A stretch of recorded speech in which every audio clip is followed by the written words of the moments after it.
Hey, just caught me doing some work.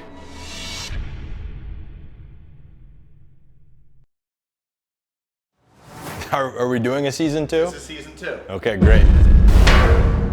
The primary goal now that the space is open, the facility is active, we're training clients, is to acquire clients.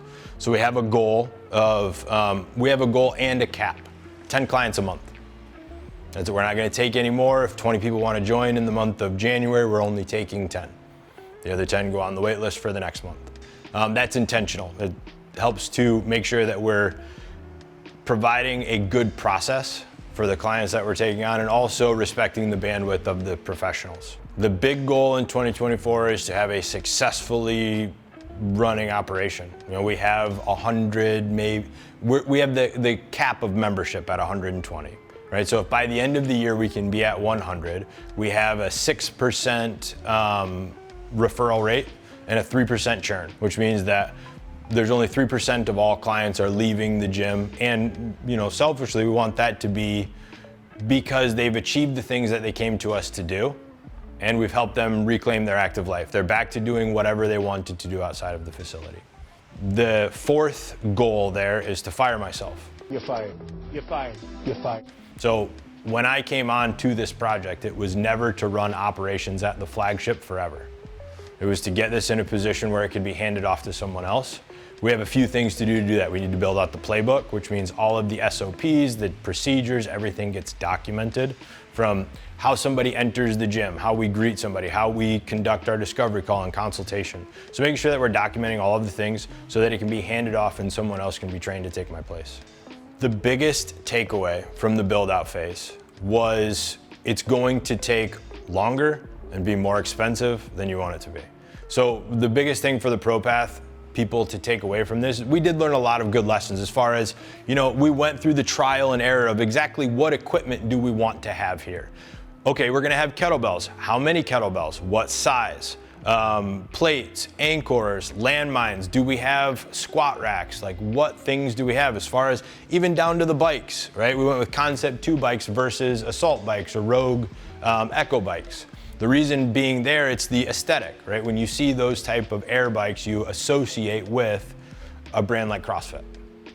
So we wanted to have something more unique that allowed us to get some good cardiovascular conditioning. We have the air runners.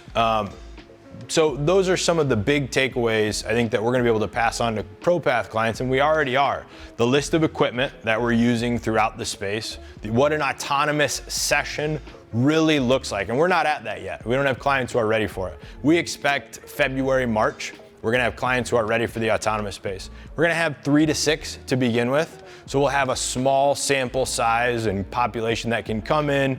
They have their programming, they're inputting it on the tablets, and we're gonna continuously learn all of these things alongside the ProPath gyms. We're playing with a lot of different things right now. So one of the things that we're still getting, you know, people going to the landing page, they're booking in a discovery call. That's still an option. We're gonna start playing with some of the language and the marketing that we're using to speak more directly. You know, Sean has stepped into a marketing role for the company. So we have a call later today with somebody about the opportunity for paid traffic. It's not something we ever considered until we started having conversations with this guy and someone else, and it might be an option for us because we find our users, they're more on, you know, Facebook rather than Instagram, for example. The type of people who are going to be attracted to this. So we may try some paid traffic and see if that's something that we can have success with. We have the upcoming educational night at the school district.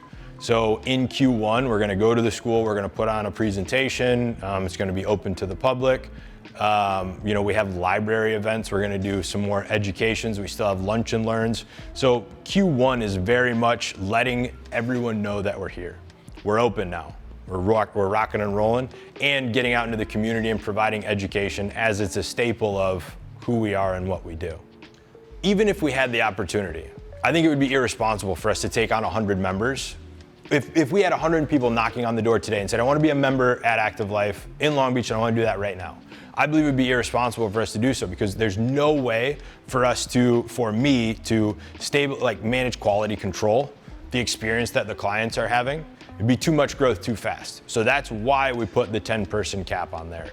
The yield that we're expecting from these events is better conversations, more conversations. The same thing that we did with the farmers market. Going there, being a face in the community, letting people know that we're here to give something. When we went to the farmers market, we went around and gave everybody coffee or cider. Not a lot of people were doing that, right? We're not asking for something from the community, we're asking to give you something. And if there's an opportunity for us to help and work together, we can talk about what that road looks like, but it's not the only driver and motivation of us doing this. It's goodwill. I don't know if there's a panic point where if people aren't signing up, we shift everything. This is our first month being open and operational. I mean, in the 4 months that we were doing discovery calls before this, we've acquired 15 clients.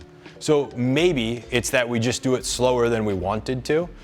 So we lean into the paid traffic, because what that's going to do is get more conversations started.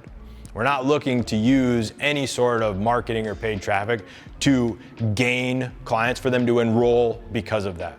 All I'm looking to do is have a better conversation with somebody who might not see us otherwise.